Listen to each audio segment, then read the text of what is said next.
Ini yang harus kita bicarakan, semangat ini harus kita tuangkan bahwa kita jangan sekedar hanya bangsa follower, hanya mengikuti dengan sebuah isu-isu perkembangan ini dan tidak pernah melakukan sebuah inovasi-inovasi kreatif khususnya generasi muda.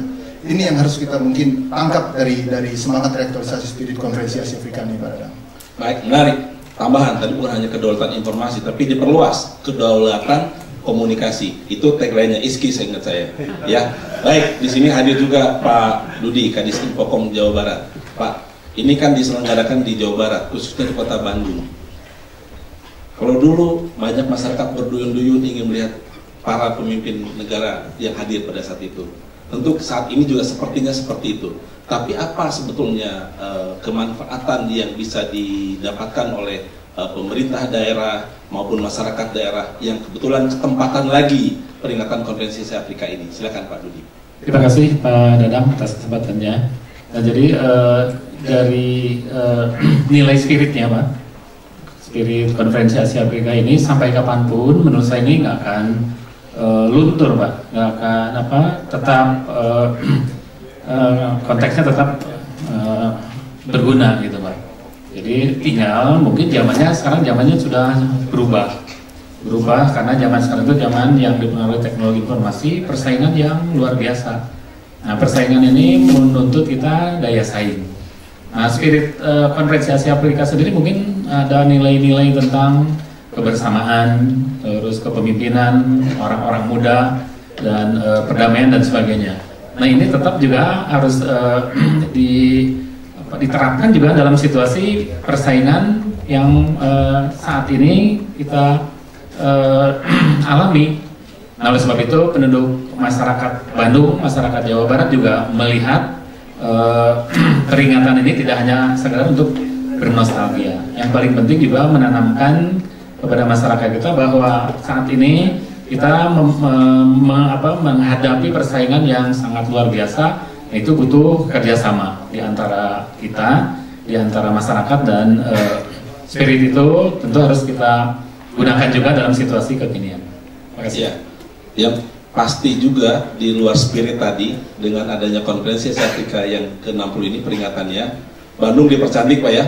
Jalan-jalan menjadi lebih baik ya, Pak ya. Ya, jadi dampaknya juga tidak hanya penataan kota, kita juga berharap bahwa itu menumbuhkan multiplier effect untuk sosial, budaya, ekonomi, dan juga yang paling penting adalah silaturahim, Pak. Silaturahim di antara masyarakat kita dengan adanya kedatangan dari tamu-tamu dari luar negeri terutama. Sampai sejauh ini persiapan sudah sampai mana, Pak? Sudah siapkah pemerintah daerah khususnya untuk menerima tamu yang kalau kita datangin sendiri susah barangkali, Pak? Dan peringatan ini menjadi penting karena banyak yang datang ke Bandung atau ke Jawa Barat.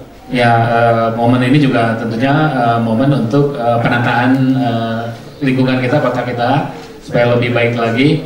Insya Allah, Pak, barangkali karena ini juga kota Bandung yang punya yang lebih kompeten untuk menyiapkan segala sesuatunya. Kemarin juga Pak Dirjen juga hadir langsung, Pak, untuk melihat kesiapan dari Kota Bandung di Balai Kota bersama dengan Kepala Staf Kepresidenan, Pak Menko juga ada, Menkominfo, ada Mensesnek juga, ada beberapa menteri yang hadir untuk melihat persiapan langsung di Kota Bandung. Baik, Pak Freddy, kalau peringatan Konferensi Asia Afrika tahun 55 itu menghasilkan Dasar-Sila Bandung. Kemudian peringatan yang ke-50 menghasilkan Spirit Bandung. Kira-kira apa yang akan dihasilkan dari peringatan Konferensi Asia Afrika yang ke-60 ini? Sudah adakah yang dibicarakan sebelumnya? Terima kasih Bung Dadang. Jadi pada intinya sekarang Kementerian Luar Negeri melalui Perwakilan Tinggi Indonesia di PBB di New York sedang menggodok bersama-sama perwakilan dari negara-negara yang akan hadir menyangkut masalah agenda. Nanti rencananya kita akan mengeluarkan 3 dokumen. Yang pertama dikenal dengan istilah Bandung Message. Nah, Bandung Message ini diharapkan berisikan konten-konten yang mengarah kepada peningkatan solidaritas politik, kerjasama ekonomi, dan hubungan sosial budaya antara sesama negara-negara Asia dan Afrika. Concern yang disampaikan oleh Prof. Dedi tadi misalnya Ini sudah dicakup di dalam yang kita sebut dengan Bandung Message untuk kemudian lebih meningkatkan hubungan sosial budaya antara negara-negara di Afrika dengan negara-negara di Asia. Kemudian yang kedua yang barangkali juga penting ini sebagai follow up dari kesepakatan tematik yang diangkat pada peringatan tahun 2005 yang lalu dalam peringatan 50 tahun, yaitu waktu itu yang kita sebut dengan Reinvigorating the New Asian African Strategic Partnership atau review terhadap dokumen NAASP dengan mendorong kerjasama di 8 fokus area. Yang pertama yang saya kira sekarang ini sedang hangat dibicarakan adalah counterterrorism, kemudian yang kedua transnational organized crime, kemudian yang ketiga food security, pengamanan pangan, energy security, kemudian small and medium enterprises, tourism, kerjasama di bidang pertukaran turis, pariwisata, Asian African Development University Network, kerjasama antar perguruan tinggi, moga-moga mungkin UNPAD bisa menjadi salah satu simbol utama, kemudian gender equality, dan yang terakhir women empowerment. Ini adalah isu-isu yang akan sangat melekat.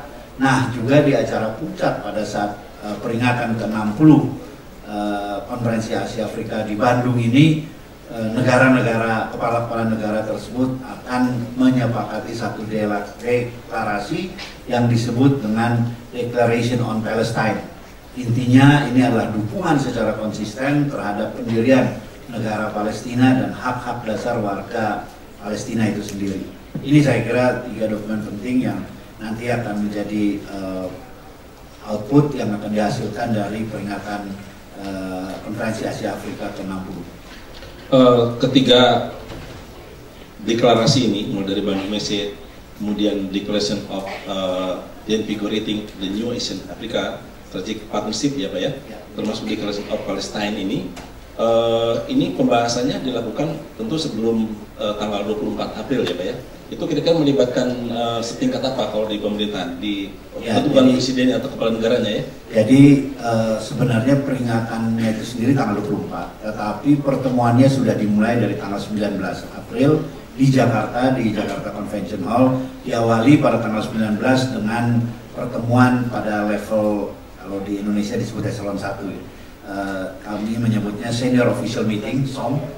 Kemudian hasil rekomendasi dari SOM akan ditetapkan melalui kesepakatan menlu dari negara-negara yang hadir, disebut dengan Ministerial Meeting, dan itu dilaksanakan pada tanggal 20 April juga di Jakarta Convention Hall, dan tanggal 22 dan 23 April akan dilaksanakan yang namanya Head of State atau Head of Government Summit juga di Jakarta Convention Hall. Baru dari sana pada Jumat subuh rombongan akan berangkat ke Bandung, dan peringatan acara puncak akan dilakukan pada hari Jumat tanggal 24 April jam 9, diawali dengan historical walk dari Hotel Homan menuju ke arah Gedung Merdeka.